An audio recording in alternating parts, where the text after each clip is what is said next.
Dr. Elena Martinez walked into the large classroom at the Galactic Educational Institute on Kepler Station. The room was filled with students from different worlds across the galaxy.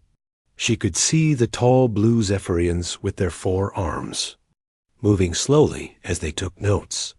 The crystal-like resonance made soft musical sounds when they talked to each other.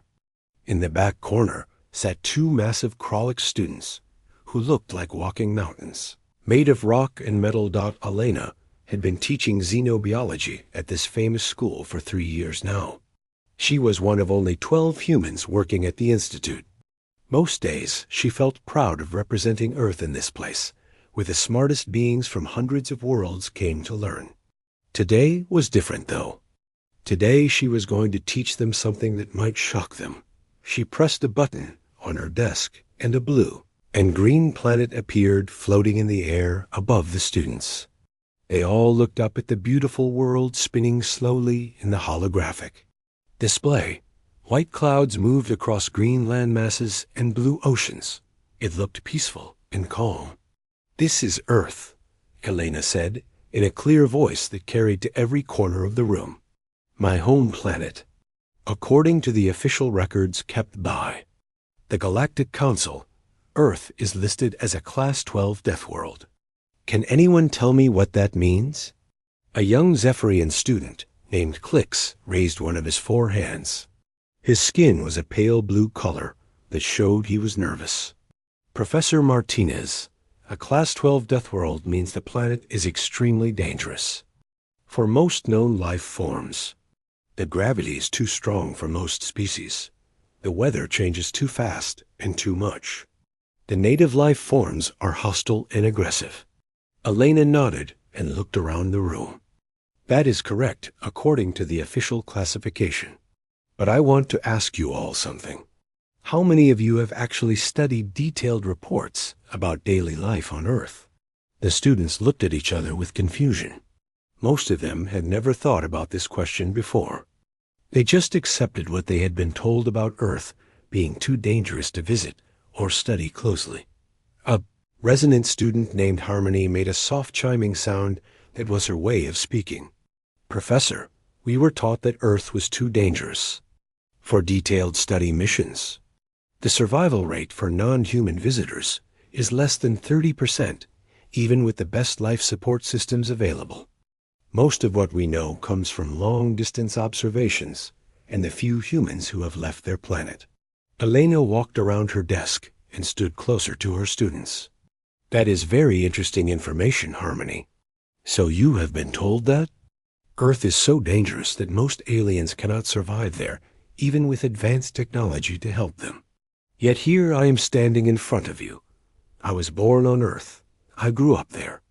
I lived there for 25 years before I came to study at other worlds and eventually got this job teaching here." She paused and looked at each group of students. "Not only did I survive growing up on this so-called death world, but I did well enough to become a scientist. I learned enough to earn advanced degrees in xenobiology. I became skilled enough in my field to be hired at the most respected educational institute in the galaxy." The room was getting very quiet. Elena could tell that her students were starting to think about what she was saying. If Earth was really as dangerous as they had been told, how did humans like her manage to not just survive but succeed? A large Krolix student named Thrum spoke in his deep, rumbling voice. "Professor Martinez, perhaps humans have special biological adaptations that allow them to survive on your world. Maybe your species developed natural armor or enhanced strength, or special organs that protect you from the dangers." Elena smiled. "That is a very logical thought, Thrum, but the answer might surprise you. Humans do not have natural armor like your people do. We do not have the strong psychic shields that protect resonance from mental damage. We do not have the ability to change our body chemistry like Zephyrians can do when they face toxins." She walked over to the holographic display of Earth and touched it. The image zoomed in to show a green forest with tall trees and a small stream running through it. "What I am about to tell you might change how you think about not just Earth, but about humans in general. You see, the problem with the official classification of Earth as a death world is that it only looks at our planet from the perspective of other species trying to visit it. Elena turned back to face her students. It never asks the most important question. How do humans actually live on this world? What is daily life really like for someone who grew up there? What do human children do for fun? How do human adults spend their time? What do we consider normal and safe? The curiosity in the room was now very strong. Even the usually calm Kralik students were leaning forward to hear better. Elena could see that she had their complete attention.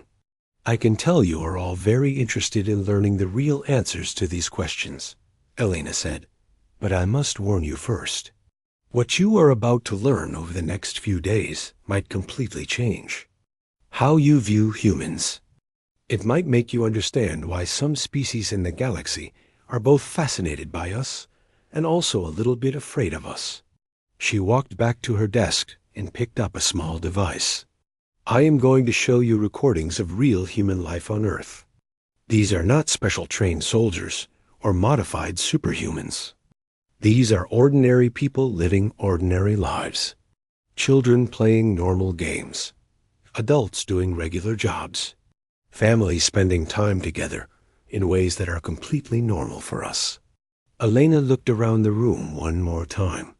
Before we begin, I want each of you to remember that everything you are about to see represents normal daily life for billions of humans. We do not think of these activities as dangerous or unusual. We do not consider ourselves to be brave or special for doing these things. This is simply how humans live. She pressed the button on her device, and the peaceful image of Earth was replaced by something that made several students gasp out loud.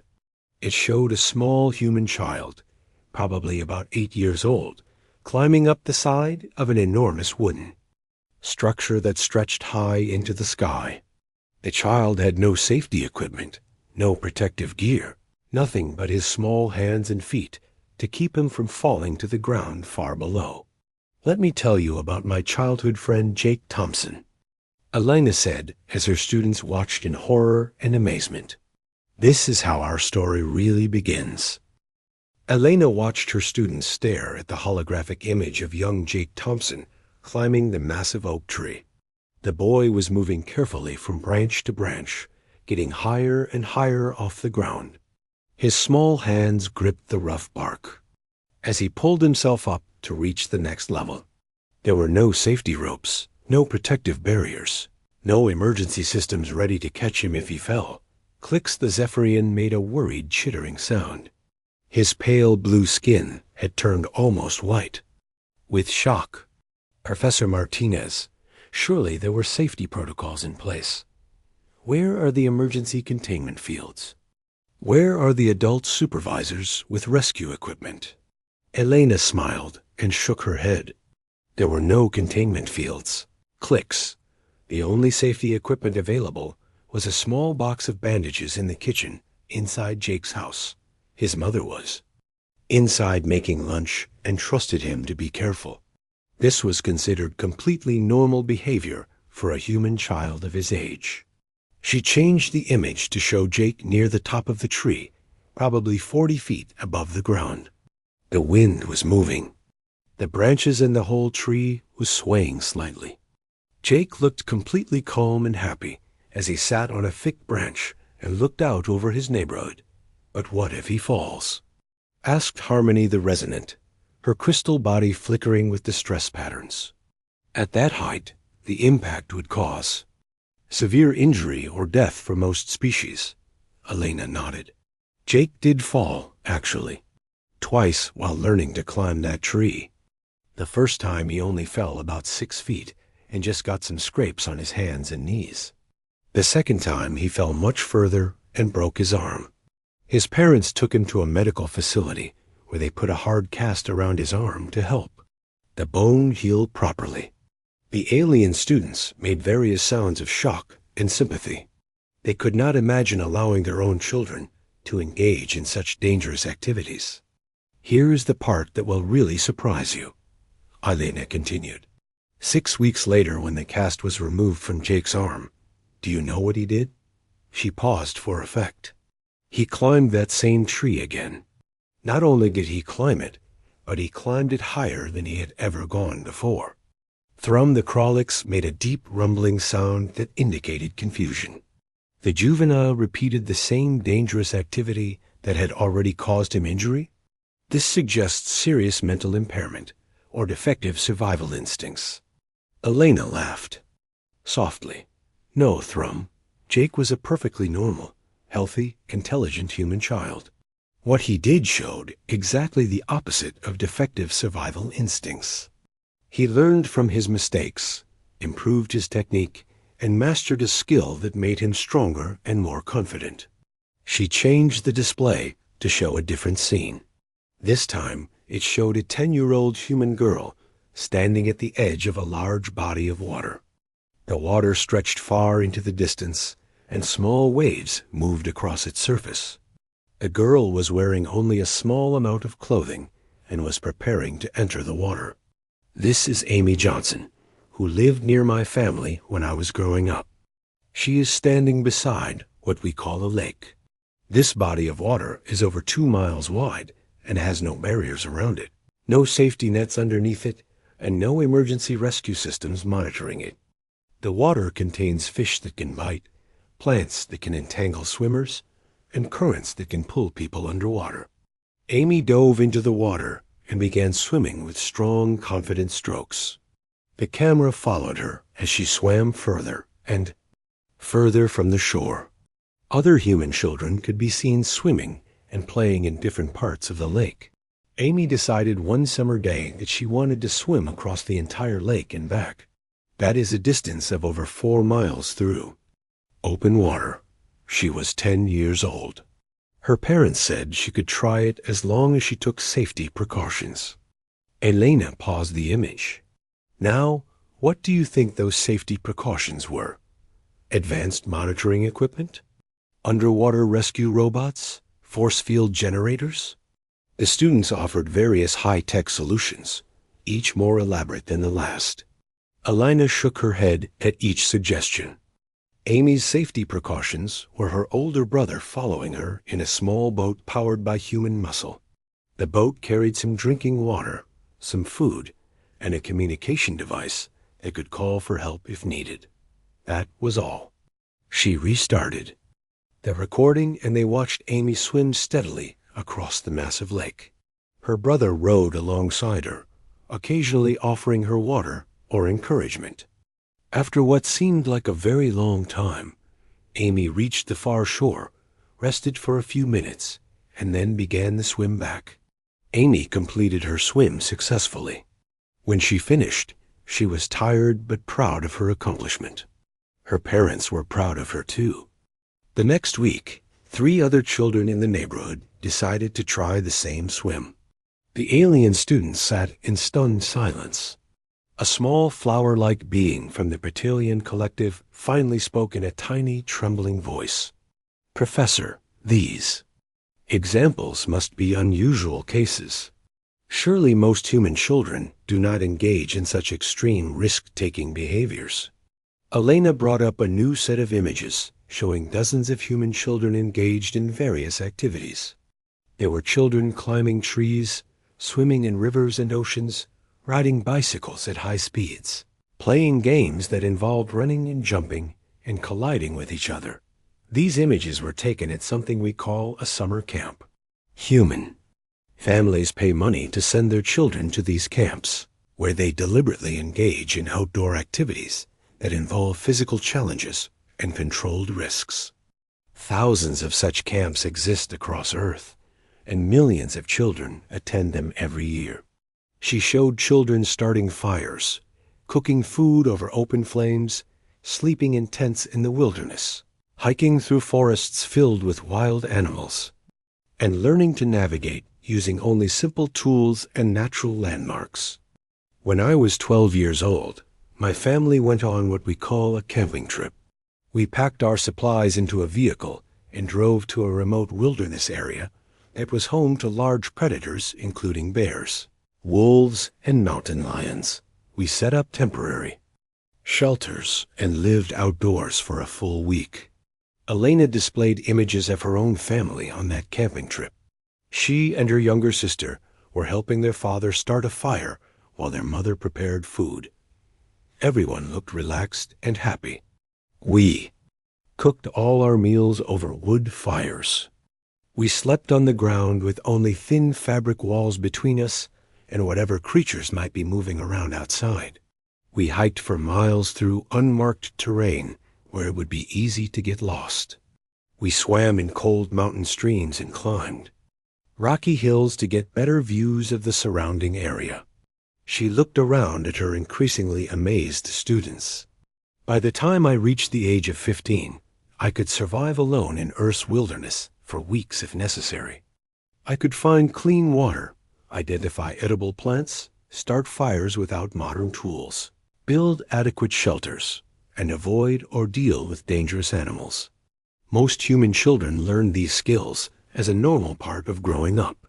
Elena smiled at their shocked expressions. And we have not even begun to discuss what humans do for work and entertainment as adults. Elena arrived at her classroom the next day to find her alien students already seated and waiting for her. Word had spread throughout the station about her unusual lessons on human life.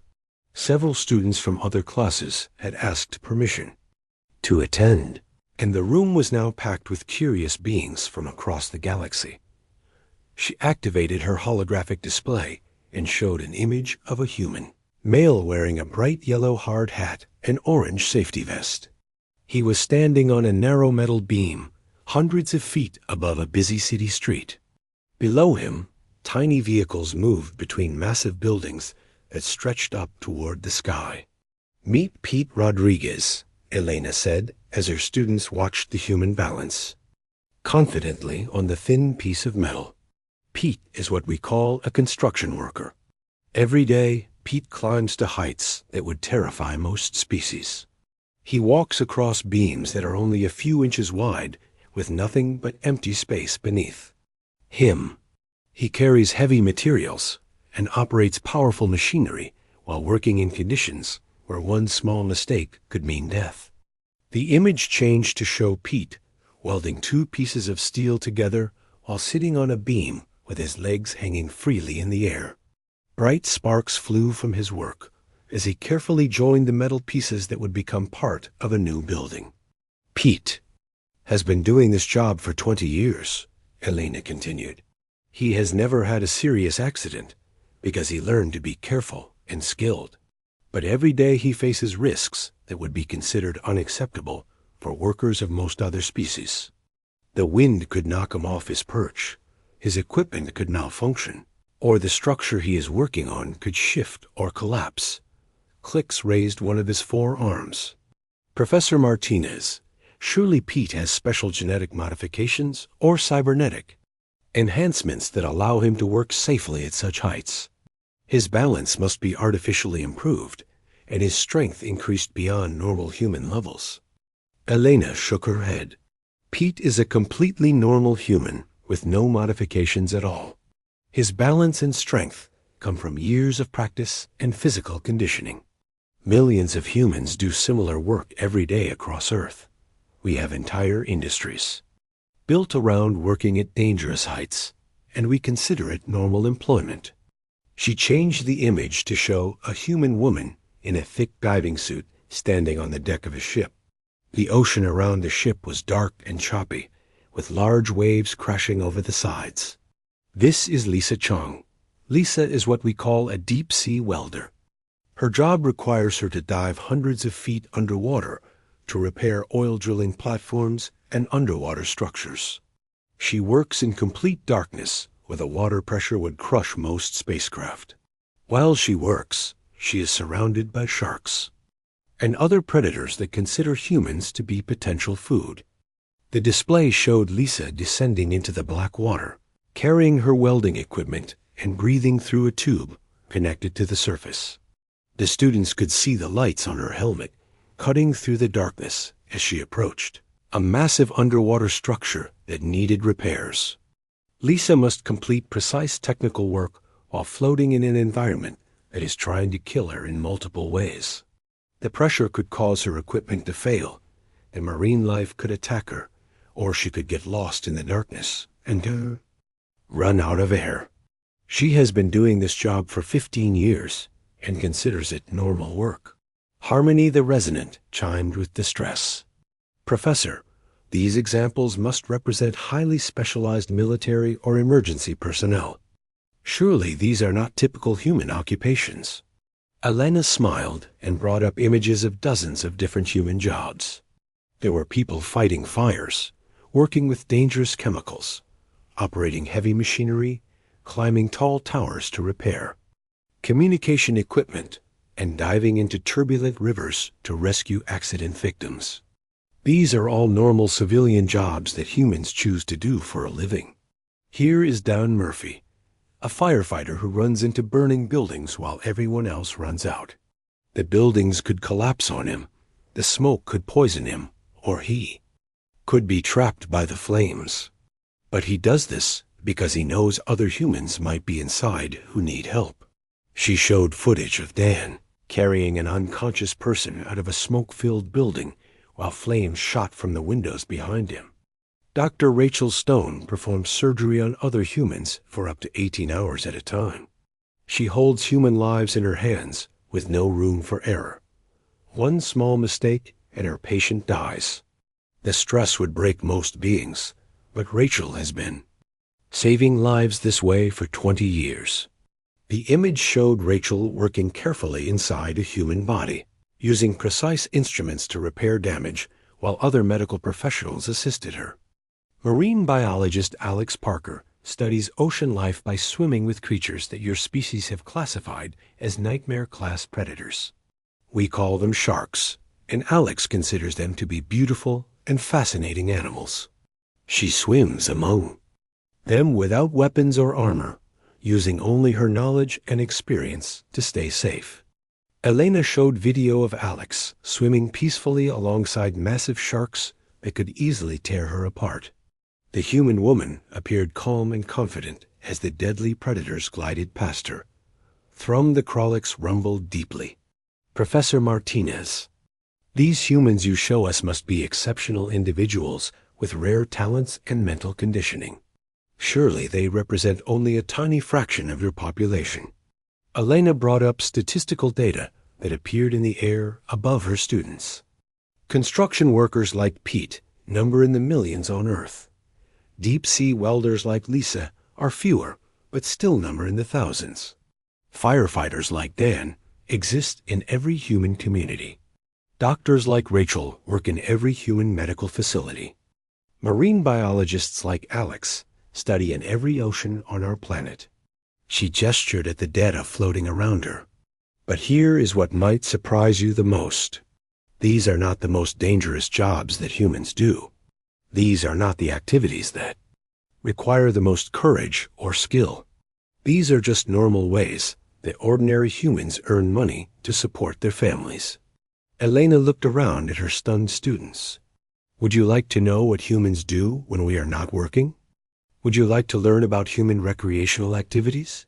The things we do for fun and entertainment during our free time? The silence in the room was complete. Even the usually chatty Zephyrians had stopped their soft, chittering sounds. Elena could see fear, amazement, and intense curiosity in every face looking back at her. I can see that you are all very interested in learning more, she said softly. But I must warn you again. If you think human work activities are extreme, wait until you see what we choose to do when we have time to ourselves.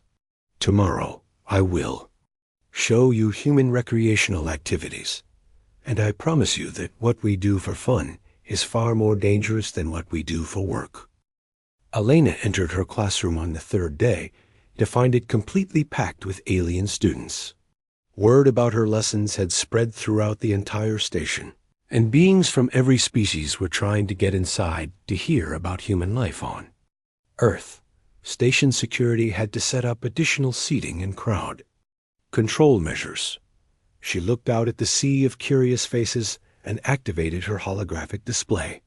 The image that appeared made several students immediately cover their eyes or turn away in horror. It showed a human being falling through empty sky thousands of feet above the ground, with only a small piece of fabric strapped to his back. This activity is called skydiving, Elena said calmly as her students watched in shock. Humans voluntarily climb into aircraft, fly to altitudes of 30,000 feet or higher, and then jump out. We fall toward the ground at speeds that would be instantly fatal if we hit the surface. Only a thin piece of fabric prevents us from dying. The image showed the human pulling a cord and watching as a large parachute opened above him, slowing his fall so he could land safely on the ground below. Other humans could be seen jumping from the same aircraft and floating down under their own parachutes. But Professor Martinez, Click said in a shaking voice, surely this is some kind of emergency evacuation procedure or military training exercise. No being would do this voluntarily for enjoyment. Elena smiled and changed the image to show crowds of humans lined up what was clearly a commercial facility. Signs advertised skydiving lessons and tandem jumps for beginners. People were laughing and taking pictures while they waited their turn to board aircraft and throw themselves into the sky. Humans pay money to do this activity for fun, Elena explained. We have entire industries built around helping people jump out of aircraft safely. Millions of humans participate in skydiving every year as a recreational hobby. Some do it hundreds, or even thousands of times. She changed to a new image, showing humans strapping long flat boards to their feet and racing down steep mountain slopes covered in frozen water crystals. They moved at incredible speeds between trees and rocks, turning sharply to avoid obstacles while maintaining their balance on the slippery surface. This is called skiing. Humans travel to mountains specifically to strap boards to their feet and hurtle down slopes at speeds that would be lethal if they lost control and crashed. We consider this a normal family vacation activity. Parents teach their children to ski when they are as young as 3 or 4 years old. The display showed entire families skiing together, including very small children wearing tiny skis and following their parents down the dangerous slopes. Everyone appeared to be having a wonderful time despite the obvious risks. Harmony the Resonant flickered with distress patterns. But surely these are rare activities practiced only by mentally unstable individuals who cannot properly assess risk. Elena brought up statistics showing that ski resorts around the world serve hundreds of millions of visitors every year. Skiing is one of the most popular vacation activities on Earth. Entire regions of our planet have economies built around providing skiing opportunities for tourists. We have built thousands of facilities to make skiing more accessible and convenient. She showed images of massive ski resorts with hotels, restaurants, and complex transportation systems designed to carry humans up mountains so they could ski back down at dangerous speeds. But skiing is just one example of what we call extreme sports, Elena continued. She showed new images of humans engaged in activities that made her students gasp with horror. There were humans surfing on massive waves that could crush bones and drown swimmers. The waves were taller than buildings, and the humans rode on top of them using only thin boards for support. They were humans climbing straight up the faces of cliffs using only their hands and feet to grip tiny cracks in the rock. They hung hundreds of feet above the ground with nothing but a thin rope to catch them if they fell. There were humans jumping off bridges with elastic cords tied to their ankles, falling toward rivers or canyons before the cord pulled them back up at the last second. Bungee jumping, rock climbing, and surfing, Elena explained as her students watched in fascination and terror. These are considered normal recreational activities. Humans travel around the world seeking out the most dangerous waves to surf, the tallest cliffs to climb, and the highest bridges to jump from. She showed footage of whitewater rafting, where humans rowed in small boats through turbulent rivers, filled with rocks that could destroy their craft and rapids that could drown them in seconds. We also enjoy motorcycle racing, where humans drive. Vehicles at speeds over 200 miles per hour, while leaning so far over that they almost touch the ground. We have car racing, where drivers compete in vehicles that could explode or crash at any moment. We have bicycle racing, where participants ride for hours through mountains and across dangerous terrain. Thrum the Krolix made a sound like grinding. Stone, Professor, these activities serve no survival purpose. They provide no food, no shelter, no protection from enemies. Why would humans deliberately expose themselves to such dangers for no practical benefit? Elena paused her display and looked directly at the massive alien. That is an excellent question. Thrum, the answer reveals something fundamental about human nature. That might explain why we have been successful on a Deathworld. She brought up images of human entertainment, showing movies and books and video games that all featured humans facing impossible odds and dangerous situations. Our stories celebrate heroes who charge into danger to save others. We write songs about surviving disasters and overcoming death itself. Our most popular entertainment involves watching or reading about humans facing deadly challenges and succeeding through courage, skill, and determination. Elena showed footage of human sports where armored players deliberately collided at high speeds while trying to control a ball. Another sport showed players on a slippery surface, hitting a rubber disc with wooden sticks while it flew through the air at over 100 miles per hour. Even our games simulate combat and survival scenarios. We compete against each other in activities that would be considered warfare training by most species. We teach our children these games and consider them normal entertainment. She looked around at her thoroughly shocked students. But there is something even more important that you need to understand about all these activities. Something that explains not just what humans do, but why we became the dominant species on a planet that kills most visitors within days. Elena smiled at their expressions of anticipation and dread. Tomorrow, I will tell you the real secret about humanity, the truth that your Galactic Council missed when they classified Earth as a death world. Elena walked into her classroom on the final day to find representatives from the Galactic Council waiting for her. The news of her lessons had reached the highest levels of galactic government, and officials wanted to hear her conclusions about human capabilities. The room was filled beyond capacity with students, faculty, and government observers from dozens of worlds. She stood before the massive crowd and activated her holographic display one last time. The image showed Earth as seen from space, but this time the display included detailed biological and geological data streaming alongside the beautiful blue and green planet. For the past 4 days, you have seen how humans live, work, and play on what your classification system calls a Class 12 death world, Elena began. You have watched our children climb trees and swim across dangerous lakes. You have seen our adults work in conditions that would kill most species. You have observed our recreational activities that deliberately seek out risk and danger. She gestured at the data flowing around the image of Earth. But here is what the Galactic Council's classification system completely missed when they labeled Earth as a death world. Earth is not trying to kill us.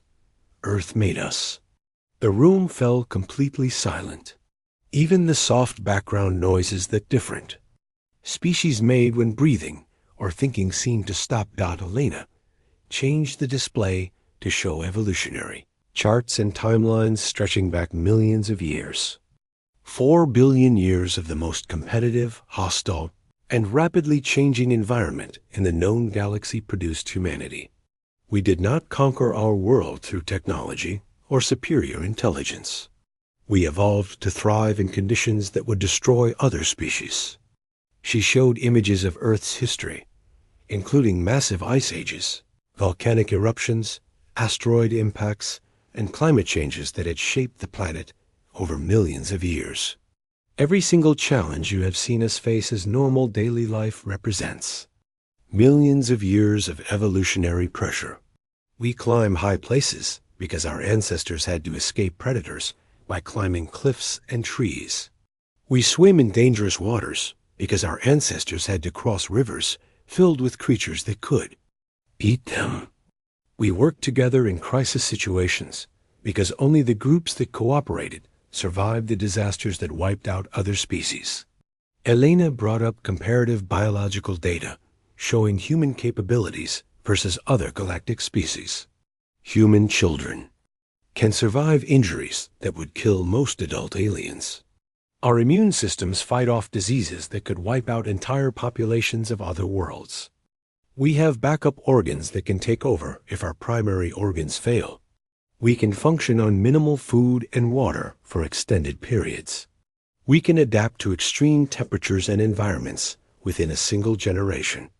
Clix raised one of his arms with a trembling motion.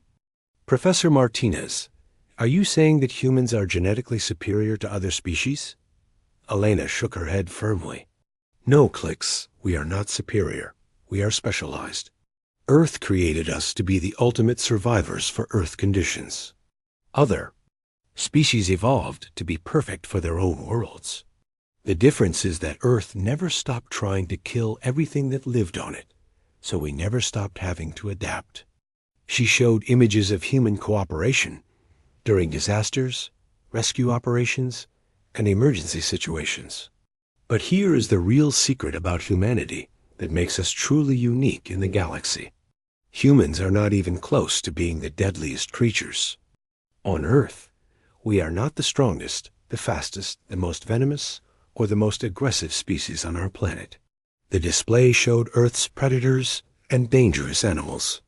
Massive bears that could tear humans apart, sharks that could swallow humans whole, tiny insects whose venom could kill in minutes, and diseases that could wipe out entire human cities. We succeeded on Earth not by becoming the ultimate predator, but by learning to work together against things far more dangerous than ourselves. Every human you will ever meet is a survival specialist trained from birth in the most challenging environment the galaxy has produced. But more importantly, every human has been trained to value the survival of the group over their own individual safety. Elena showed footage of human rescue workers running into burning buildings, diving into stormy seas to save drowning people, and risking their lives to help strangers during natural disasters. We climb mountains for fun because millions of years of evolution taught us that physical challenges make us stronger. We swim in dangerous waters because our ancestors who could not swim died before they could have children. We run into burning buildings to save others because millions of years of evolution taught us that the group's survival matters more than individual safety. She looked around at the stunned faces of galactic officials and students. Earth stopped being a death world the day humans learned to live on it. We did not just survive our planet. We turned it into a garden while keeping all the things that made us strong. Thrum the Krolix spoke in a voice filled with something that might have been respect. Professor Martinez, you are saying that humans are not survivors of a death world, but products of it. Elena nodded. Exactly, Thrum. And here is what that means for the galaxy. Every human who leaves Earth and travels to other worlds brings with them the survival skills, cooperation instincts, and adaptability that our planet spent millions of years creating. We do not see other worlds as hostile environments. We see them as easier versions of home. She brought up images of humans working successfully on dozens of different alien worlds, adapting quickly to new environments and helping other species solve problems they had struggled with for generations. The real question is not why Earth is classified as a death world, Elena concluded. The question is this. Now that you know what humans are truly capable of, now that you understand we are a species that considers the galaxy's most dangerous planet to be a comfortable home, How do you want the relationship between humanity and the rest of the galaxy to develop? Elena looked directly at the Galactic Council representatives. Do you want us as friends, as partners, as allies in facing the challenges that the galaxy will throw at all of us?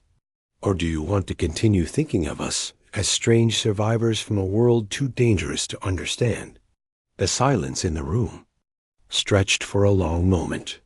Finally, the lead council representative, a tall being covered in silver scales, stood up.